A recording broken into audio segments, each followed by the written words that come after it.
நீங்கள் பார்த்து கொண்டிருப்பது உங்கள் ஜாஷ்வா டிவி. சகல ஜனங்களுக்கும் நற்செய்தி.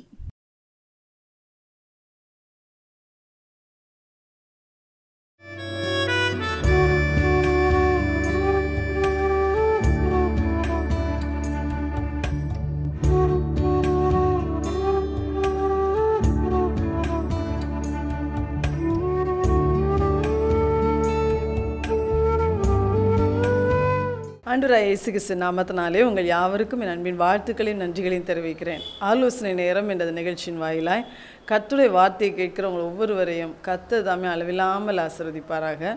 இந்த நாளிலும் கூட தேவன் நம்மோடு பேசும்படியாய் நாம் ஒரு நிமிடம் அவனுடைய முகத்தை நோக்கி பார்ப்போம். எங்கள் அன்பின் பரலோக பிதாவே நன்றியோடு துதிக்கிறோம்ப்பா. நம்முடைய பரிசுத்த வார்த்தைகள் மூலம் ஒவ்வொரு வாரமும் எங்களோடு கூட நீங்கள் பேசுகிறீங்க, அநேக ஆலோசனைகளை எங்களுக்கு கற்றுக் கொடுக்குறீங்கப்பா. அதுக்காக உமக்கு நன்றி செலுத்துகிறோம். அந்த பாதையில் நீர் எங்களை நடத்துகிறதுக்காக உமக்கு ஸ்தோத்திரம். இப்பொழுதும் ஆண்டவர் இந்த நாளிலும் கூட உங்களுடைய வார்த்தையின் மூலம் ஆண்டவரே எங்கள் ஒவ்வொருவரோடு நீ பேச முடியாது ஜெபிக்கிறேன். அடியாளை மறைத்து கொள்ளும், நீர் மாத்திரம் வெளிப்படும். இயேசுவின் நாமத்தில் பிதாவே, ஆமேன். இந்த நாளிலும் தேவன் நம்மோடு பேசும்படியாய் கொடுத்த அவருடைய வார்த்தை சங்கீதங்களின் புஸ்தகம் 47ஆம் அதிகாரம் 6வது வசனம். தேவனை போற்றி பாடுங்கள், பாடுங்கள், நம்முடைய ராஜாவை போற்றி பாடுங்கள், பாடுங்கள். வசனம் சொல்லுகிறது, நம்முடைய தேவனை நாம் போற்றி புகழ்ந்து நாம் பாடணும், அவரை துதிக்கணும். நம்முடைய ராஜாவை, நமக்கு ராஜா அவர் தான், பூமி அனைத்துக்கும் ராஜா அவர் தான். அடுத்த வசனம் சொல்லுது, தேவன் பூமி அனைத்துக்கும் ராஜா, ஆதலால் கருத்துடனே அவரை போற்றி பாடுங்கள் அப்படின்னு சொல்கிறார்.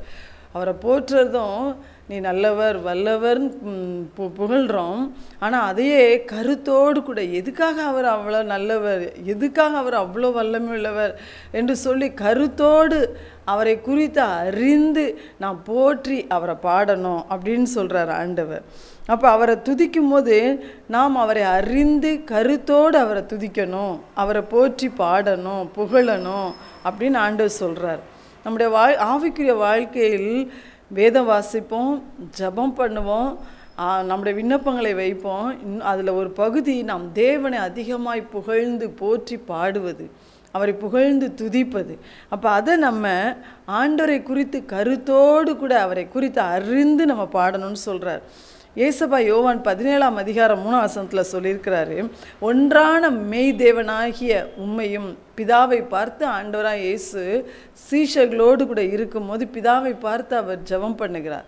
அப்போ அவர் சொல்கிறாரு பிதாவை பார்த்து, ஒன்றான மெய் தேவனாகிய உம்மையும் நீர் அனுப்பினவராகிய உம்முடைய குமாரனையும் அறிவதே நித்திய ஜீவன் அப்படின்னு சொல்கிறார். அப்போ ஒன்றான மெய் தேவனாகிய நம்முடைய தேவனாகிய கர்த்தர், பிதாவாகிய தேவன், அவர் அனுப்பினவராகிய நமக்கு தந்தவராகிய ஆண்டவராகிய இயேசு கிறிஸ்து, இவரை அறிந்து கொள்வது தான், நாம் அறிந்து கொள்வது தான் நமக்கு நித்திய ஜீவன். அவரை அறியும் போது தான் நாம் அந்த நித்திய ஜீவனை பெற்றுக்கொள்ள முடியும். அப்போ ஆண்டவர் சொல்லுகிறார், அவரை அறிந்து நாம் கருத்தோடு அவரை போற்றி பாடுவோம். அவரை அறிந்து போற்றி பாடும்போது பக்தர்கள் வேதத்தில் ஒவ்வொருவரும் ஆண்டரை ஒவ்வொரு விதமாக போற்றி பாடுறாங்க. அதில் ஒரு சிலர் எப்படி பாடியிருக்காங்கன்னா, உம்மை போல தேவன் இல்லை, உம்மை போல ஒரு கர்த்தர் இல்லை, உம்மை போல ஒரு இரட்சகர் இல்லை, உம்மை போல ஒரு கன்மலை இல்லை, உம்மை போல் வேறு தேவன் இல்லவே இல்லை என்று சொல்லி ஆண்டவரே நீர் ஒருவரே கர்த்தர், நீ ஒருவர் தான் தேவன், உம்மை போல ஒரு தேவன் வேறு யாருமே இல்லை என்று சொல்லி ஆண்டவரை கருத்தோடு போற்றி பாடுறாங்க. அப்போ நம்மளும் இன்றைக்கு அப்படி தேவனை, அவரை போல ஒரு தேவன் இல்லை என்பதை நாம் அறிந்து, வேதத்தின் வழியாய் நாம் அறிந்து அவரை நாம் போற்றி பாடும்போது நம்முடைய வாழ்க்கையிலும் கூட தேவனுடைய வல்லமை வெளிப்படுறதை நம்ம பார்க்கலாம். அது மாத்திரம் இல்லை, நம்ம தேசத்துக்காக நம்ம நிறையா ஜெபம் பண்ணுறோம். நம்ம தேசத்துலேயும் கூட அவரை போல் ஒரு தேவன் இல்லை என்பதை ஜனங்கள் சொல்லும்படியான காரியங்களை கர்த்தர் செய்வார். ஹல்லேலூயா. அப்போ நம் தேவன் எப்படிப்பட்டவர், அதை தான் இன்றைக்கி உம்மை போல் ஒரு தேவன் இல்லைன்னு பக்தர்கள் சொன்னாங்களே, அது அதில் எதை குறித்து அவங்க மெயினாக சொல்கிறாங்க, அதை தான் நம்ம இன்றைக்கி ஒரு சில காரியங்களை மாத்திரம் நம்ம பார்க்க போகிறோம். 1 சாமுவேலின் புஸ்தகம் 2ஆம் அதிகாரம் 2ஆம் வசனத்தில் அன்னாள் என்ற அருமையான பெண் ஆண்டவரை குறித்து உயர்த்தி தேவனை பாடி துதிக்கிறாங்க. ஜெபம் பண்ணி அன்னாள் ஜெபம் பண்ணி என்று ஆரம்பிக்கிறது அந்த அதிகாரம். ஆனால் அவங்க பேசுகிறத முடிக்கும் போது அன்னாள் ஆண்டவரை துதித்தாள் என்று சொல்லப்பட்டிருக்கு. அன்னாள் ஏன் ஆண்டவரை துதித்தா? அவளுடைய நிந்தையை கர்த்தர் மாற்றினார். அவருடைய கண்ணீரை கண்டார். அவருடைய கண்ணீருக்கு ஒரு சாம்வேலை கொடுத்து அன்னாளை சந்தோஷப்படுத்தினார் ஆண்டவர்.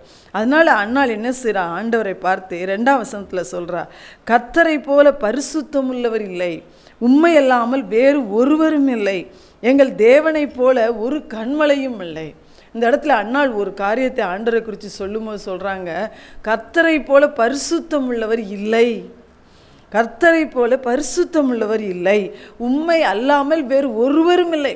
உம்மை போல பரிசுத்தம் உள்ளவங்க வேறு ஒருவருமே இல்லை, வேறு ஒருவருமே இல்லை, எங்கள் தேவனை போல ஒரு கண்மலையும் இல்லை என்று அவங்க பாடுறாங்க. அப்போ நம்முடைய ஆண்டவர் உண்மையிலேயே அப்படிப்பட்டவர் தான். அவர் மகா பரிசுத்தர்.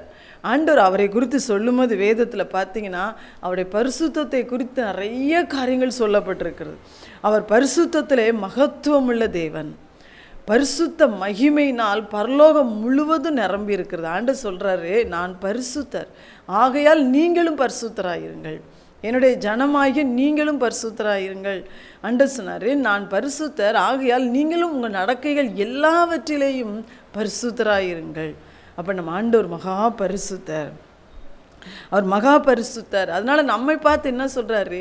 சங்கீதங்களில் சங்கீதக்காரன் பாடுகிறார், பரிசுத்த அலங்காரத்துடனே கர்த்தரை தொழுது கொள்ளுங்கள். நம்ம ஆண்டவர் மகா பரிசுத்தர் அப்படின்பதுனாலே நாமே அவரை தொழுது கொள்ள ஆலயங்களுக்கு போகிறோம். நம்ம வீட்டிலருந்து ஆண்டவரை தொழுது கொள்கிறோம். ஆனால் எப்படி தொழுது கொள்ளணுமா? பரிசுத்த அலங்காரத்துடனே. ஒருவேளை வெளிப்பிரகாரமான ஆடை அலங்காரங்களை தேவன் பார்க்கிறவர் அல்ல. நம்முடைய உள்ளான இருதயம் ஒரு பரிசுத்தத்தோடு இருக்கும் என்றால் ஆண்டவர் அதைத்தான் விரும்புகிறார். அந்த பரிசுத்தத்தோடு நம்ம ஆண்டவரை துதிக்கும் போது, ஆண்டவரத்தில் ஜெபிக்கும் போது, அவரை பாடும் போது அது தேவனுக்கு உகந்த தேவனுக்கு அது ரொம்ப பிரியமாக இருக்குது. அதனால தான் ஆண்டவர் சொல்கிறார், அவரை பரிசுத்த அலங்காரத்துடனே தொழுது கொள்ளுங்கள். அவர் பரிசுத்தர் தன்னை பார்த்து சொன்னார் இல்லையா, நான் பரிசுத்தர் என்று. பரிசுத்தர் என்று சொன்ன தேவன் இந்த பூமிக்கு மனுஷகுமாரனாகி இயேசுவாய் இறங்கி வந்து பரிசுத்தமாய் வாழ்ந்து காட்டினார். நம்மை போல ஒரு மனிதனாய் வந்து வாழ்ந்து காட்டினார். நம்ம சொல்லுவோம் அவர் கடவுள், அதனால தான் அவர் பரிசுத்தமாக இருக்கிறாரு அப்படின்னு நம்ம சொல்கிறோம் இல்லையா. அதையெல்லாம் மாற்றத்தான் இல்லை, நானும் உன்னை போல ஒரு மனிதனாய் வந்து பரிசுத்தமாய் வாழ்ந்து காட்டுறேன்னு ஆண்டவர் மனுஷகுமாரனாய் இயேசுவாய் இந்த உலகத்துக்கு வந்து பரிசுத்தமாய் இயேசு வாழ்ந்து காட்டினார். என்னில் குற்றம் உண்டென்று உங்களில் யார் சொல்லக்கூடும் என்று ஆண்டவர் தன்னைக்கு முன்னிந்த எல்லா வேதபாரகர்கள், பரிசேயர்கள், சீஷைகள் எல்லாரையும் பார்த்து சொன்னார். உலகத்தின் அதிபதிக்கு ஏற்ற ஒன்றுமே இல்லைன்னு சொன்னார். பரிசுத்தராய் அவர் வாழ்ந்து 33 வருஷங்கள் வாழ்ந்து தன்னுடைய பரிசுத்த இரத்தத்தை ஆண்டவர் சிந்தினார். அதனால் அவர் பரிசுத்த இரத்தத்தை நமக்காக அவர் சிந்திருக்கிறனால நாமும் அவரை போல பரிசுத்தமாய் வாழ முடியும். ஹல்லேலூயா. அப்போ நம்மை தேவனை போல ஒரு பரிசுத்தமுள்ள தேவன் இந்த உலகத்தில் நீங்கள் யாரையுமே பார்க்க முடியாது. ஆண்டவர் சொல்கிறார், அவரை பரிசுத்தம் இல்லாமல் யாரும் தரிசிக்கவும் முடியாது. அவர் வாசம் பண்ணுகிற பரலோகம் முழுவதும் பரிசுத்தத்தால் நிறைந்திருக்கிறது. அவர் உண்டாக்கின மனிதர்களாகிய நாம் மட்டும்தான் அவர் உண்டாக்கலை, பரலோகத்தில் நிறைய ஜீவன்களை அவர் உருவாக்கி இருக்கிறார். அந்த ஜீவன்கள் எல்லாம் கர்த்தரை பரிசுத்தர், சேனைகளின் தேவனாகிய கர்த்தர் பரிசுத்தர், அவர் பரிசுத்தர் என்ற ஆண்டவரை துதிக்கிறது. ஏசாயா 6ஆம் அதிகாரம் 3ஆம் வசனம் சொல்லியிருக்கிறது. வெளிப்படுத்தின விசேஷம் 4ஆம் அதிகாரம் 8ஆம் வசனத்தில் சொல்லியிருக்கிறது, பரலோகத்தின் ஜீவன்கள் இருந்தவரும் இருக்கிறவரும் வருகிறவரும் ஆகிய சர்வ வல்லமுள்ள தேவனாகிய கர்த்தர் பரிசுத்தர் என்று சொல்லி இரவும் பகலும் ஓய்வில்லாமல் ஆண்டவரை துதித்து கொண்டே இருக்கிறதாம். நம்ம ஆண்டவர் எப்படிப்பட்டவர்? 3 காலங்களுக்கும் உரியவர். அவர் ஏற்கனவே இருந்தவர், அவர் இப்பொழுதும் இருக்கிறவர், இனிமேல் வரப்போகிறவரும் அவர்தான்.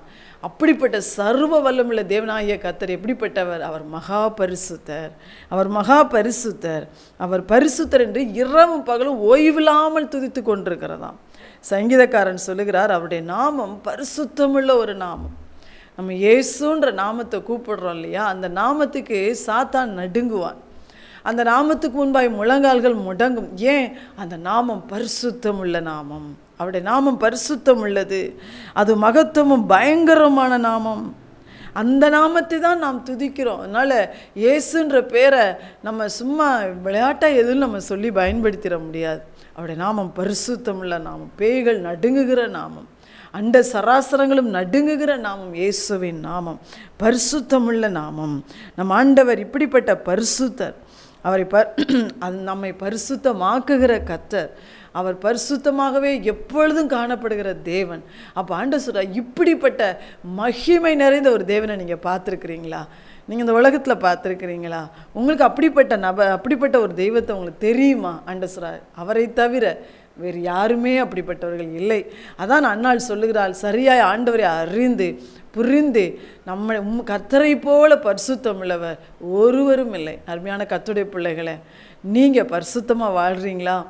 இந்த பரிசுத்த தேவனை குறித்து நீங்கள் அறிந்திருக்கிறீங்களா? இந்த பரிசுத்த தேவனுக்கு போல நானும் பரிசுத்தமாக வாழணும் அப்படின்னு நீங்கள் விரும்புகிறீங்களா?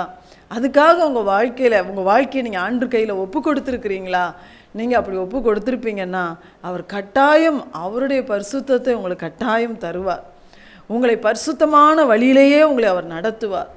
உங்களுக்கு அன்னிதின வாழ்க்கையிலே பரிசுத்தத்தை குறித்த பிரமாணங்களை உங்களுக்கு அவர் கற்றுக் கொடுப்பார்.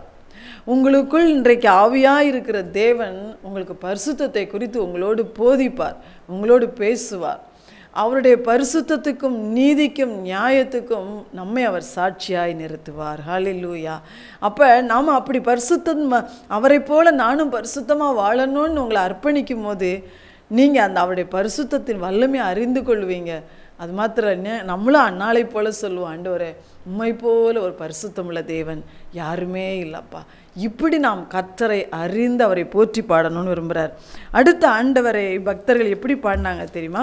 யாத்திராகமம் 15ஆம் அதிகாரம் 11ஆம் வசனம்.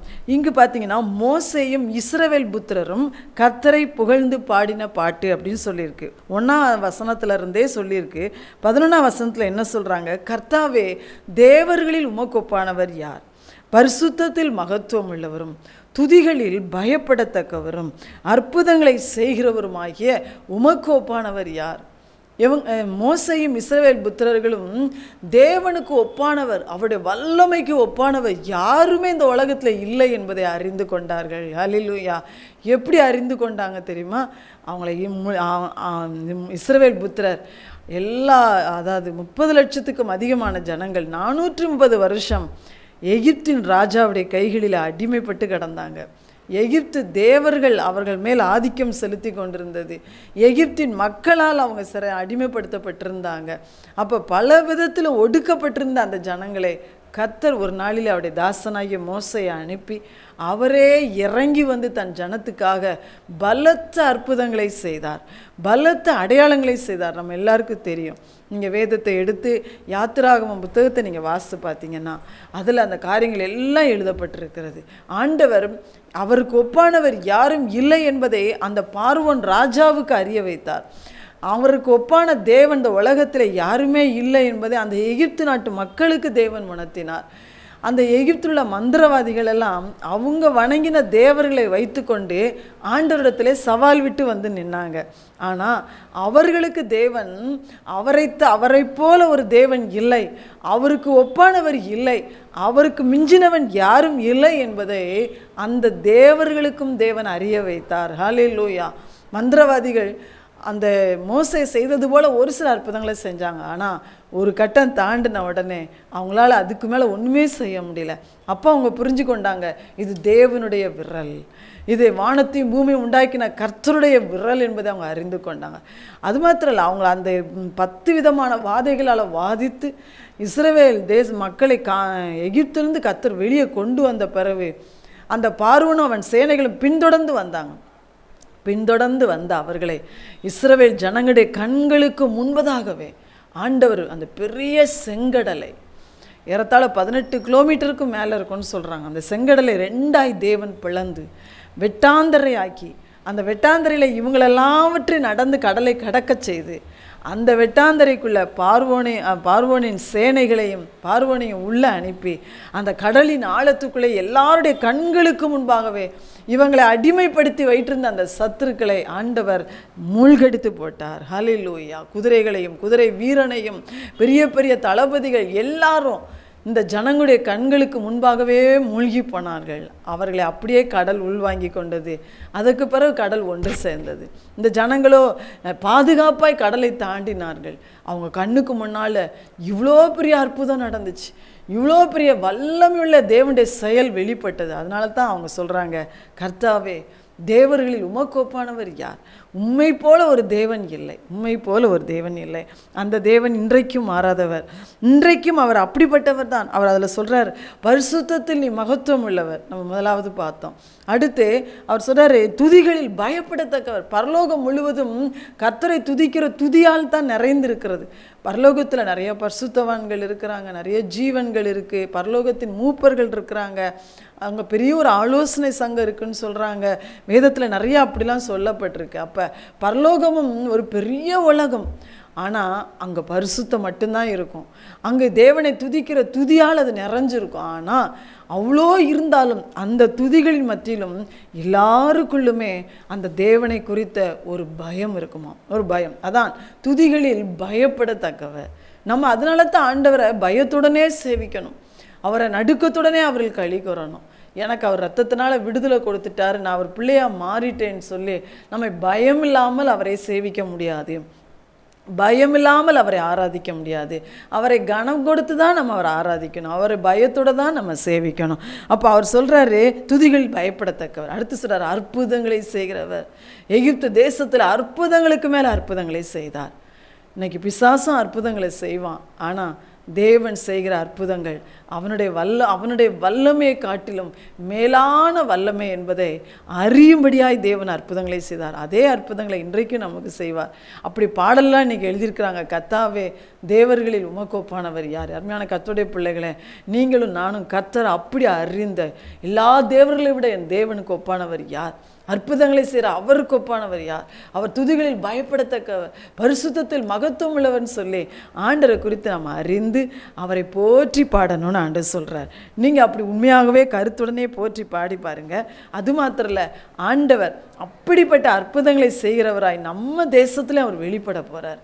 நம்ம தேசத்தில் நம்ம எத்தனையோ வருடமாக தேசத்தின் ரட்சிப்புக்காக, எழுப்புதலுக்காக, அவருடைய வல்லமை இந்த தேசத்தில் வெளிப்படணுன்றதுக்காக நம்ம ஜெபம் பண்ணிகிட்டு இருக்கோம். ஆண்டவர் சொல்லிக்கிறார், என் வல்லமை, என் மகிமை இந்த தேசத்தில் வெளிப்படும், அதை எல்லா ஜனங்களும் பார்ப்பாங்கன்னு சொல்லியிருக்கிறாரு. அதனால் நம்மளும் ஆண்டவரை கருத்தோடு இப்படி போற்றி பாடி, ஆண்டவரை இப்படிப்பட்ட உம்முடைய வல்லமையை எங்கள் தேசத்தில் நீ வெளிப்படுத்தும் நம்ம சொல்லி ஆண்டோடைய வல்லமை வெளிப்படும் மட்டும் நம்ம ஜெபிக்கணும். அப்போ கட்டாயம் கர்த்தர் அவருடைய வல்லமையை, அவருடைய மகிமையை நம்ம தேசத்தில் வெளிப்படுத்துவார்.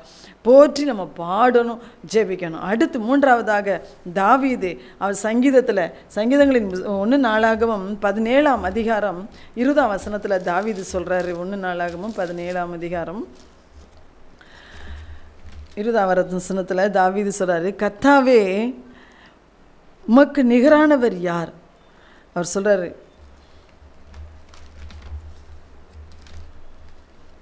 உமக்கு நிகரானவர் யாருமே இல்லை என்று இந்த தாவீது ராஜா சொல்லுகிறார். 1 நாளாகமம் 17ஆம் அதிகாரம் 20ஆம் வசனத்தில்,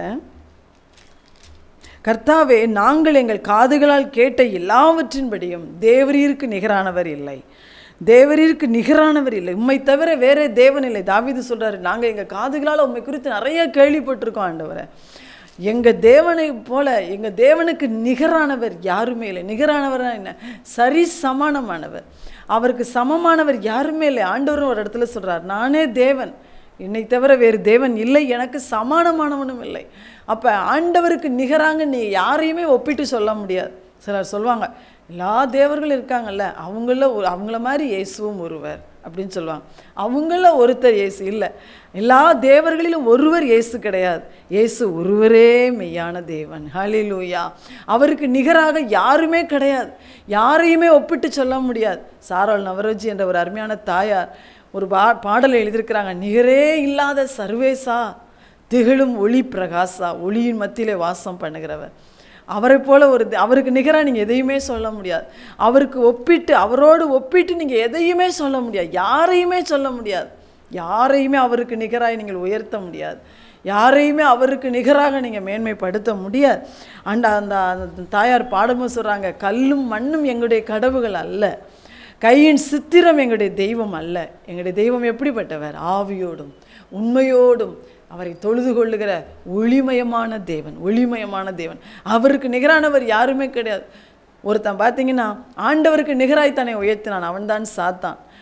அவனை கர்த்தர் பரலோகத்தில் உன்னதமான இடத்துல வச்சிருந்தார். அவனையும் ஆண்டவர் தான் படைத்தார். அவனும் ஒளிமயமான ஒரு தேவதூதனாகத்தான் அவன் இருந்தான். ஆனால் ஆண்டவருக்கு நிகராக என்னையும் நான் உயர்த்துவேன், உன்னதமானவருக்கு ஒப்பாவேன்னு சொல்லி தன் இருதயத்தில் மேட்டிமை கொண்டு சொன்னான். கர்த்தர் அவனின் மேட்டிமை நிமித்தம் அவனை தாழ தள்ளப்பட்டு போனார்.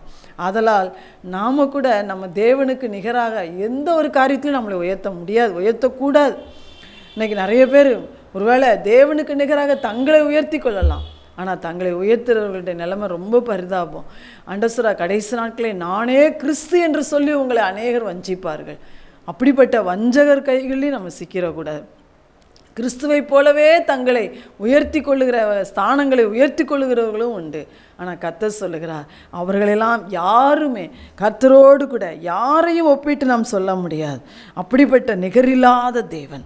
ஆகாய மண்டலத்தில் அவருக்கு நிகரானவர் யார்? அவர் பெரிய காரியங்களை செய்கிற தேவன். வேதத்தை நீங்கள் எடுத்து இந்த மாதிரி கோணத்தில் நீங்கள் வாசித்து பார்த்தீங்கன்னா நிறைய வசனங்களில் ஆண்டவரை குறித்து சொல்லப்பட்டிருக்கிறது. அப்போ ஆண்டவர் சொல்கிறார், நிகரில்லாதவர், அவரை போல ஒரு தேவன் இல்லை, நிகரே இல்லாத ஒரு சர்வேசாவர். அப்படிப்பட்ட இந்த தேவனை நிகரே இல்லாதவரே என்று சொல்லி, உண்மை போல ஒரு தேவன் இல்லை என்று சொல்லி கருத்துடனே போற்றி பாடுங்க. உங்கள் வாழ்க்கையிலே அப்படிப்பட்ட வல்லமை வெளிப்படும். அவரை அப்படி அறிந்து நாம் அவரை துதிக்கும் போது, அப்படி அவரை அறிந்து நாம் அவரிடத்தில் ஜெபிக்கும் போது ஆண்டோடைய வல்லமையை நம்ம பார்ப்போம். நிகரே இல்லாத இந்த தேவனுடைய வல்லமையை நம்ம தேசத்தையும் ஆண்டவர் காண வைப்பார். ஹல்லேலூயா. அந்த ஆண்டோடத்தில் நாம் ஆண்டோட முகத்தை நோக்கி நாம் பார்ப்போமா? எங்கள் அன்பின் பரலோக பிதாவே, உம்மை நன்றியோடு துதிக்கிறோம் அப்பா. ஐயா, நீ பரிசுத்தம் உள்ளவர், நீ உமக்கு ஒப்பானவர், வல்லமையில் அற்புதங்களை செய்வதில் உமக்கு ஒப்பானவர் ஒருவருமே இல்லைப்பா. நீ நிகரே இல்லாத சர்வேச ஆண்டவரை, இதை அறிந்து கொள்ளக்கூடிய கிருபையை எங்கள் ஒவ்வொருவருக்கும் நீ தாரும். உம்மை போல ஒரு தேவன் இல்லை என்று பக்தர்கள் உம்மை அறிந்து உம்மை துதித்தார்கள் ஐயா.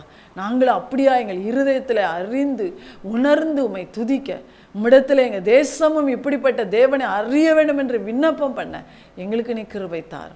நீர் அப்படி செய்வதற்காக உமக்கு நன்றி. இயேசுவின் நாமத்தில் கேட்கிறோம் ஜீவனுள்ள தகப்பனே, ஆமென்.